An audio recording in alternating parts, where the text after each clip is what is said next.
Sir வணக்கம் sir. வணக்கம்மா. இந்த மூக்கு மேல லைட்டா கட்டியா இருக்குங்க சார். கொஞ்சம் காட்டுங்க, திருப்பி காட்டுங்க கொஞ்சம்.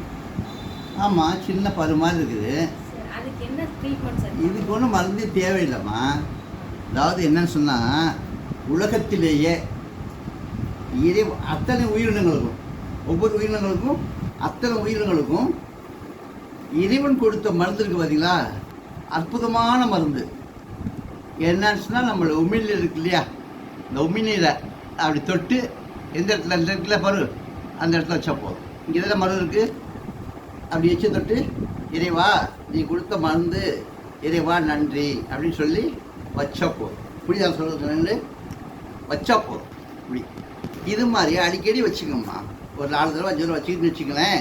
நீ நைட்டில் படுக்க போகும்போது தூங்கிட்டு இருக்கும்போது கூட அந்த எச்சி தொட்டு இப்படி வச்சுக்கரலாம்.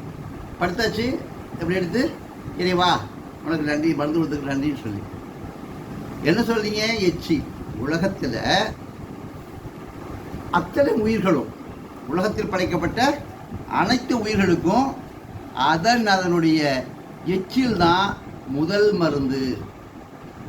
எச்சில் தான் முதல் மருந்து. புரியுதா உங்களுக்கு நான் சொல்றது? எச்சில் தான் முதல் மருந்து. அந்த எச்சில் தொட்டவுடனே என்ன ஆயிடுச்சுன்னா ஆட்டோமேட்டிக்காக அது இப்போ சாதாரணமாக அது எக்ஸாம்பிள் உங்களுக்கு கொடுக்கணுச்சுன்னா, நாய் குட்டி போடும்போது பார்த்துருக்கீங்களா? அது பாருங்கள் நக்கி கொடுக்கும். மாடு கன்று போடுறது கூட பார்த்துருக்கீங்களா?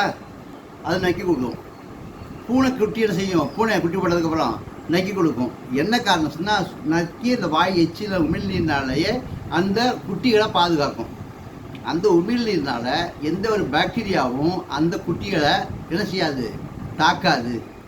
அதனால தான் ஒவ்வொரு நம்மளே ஒன்று பாருங்கள், ஒரு எக்ஸாம்பிள் நம்மளே இருக்கோம், என்ன செய்கிறோம், அறிவிட்டு போச்சுன்னா டக்குன்னு நம்மளை அறியாமல் என்ன செய்யலாம், வாயில் உணவுகிட்டே கையை வச்சிடலாம், வாயில் வச்சிடலாம். உள்ளா இல்லைங்களா? நடக்குதா இல்லையா? அதே தான்.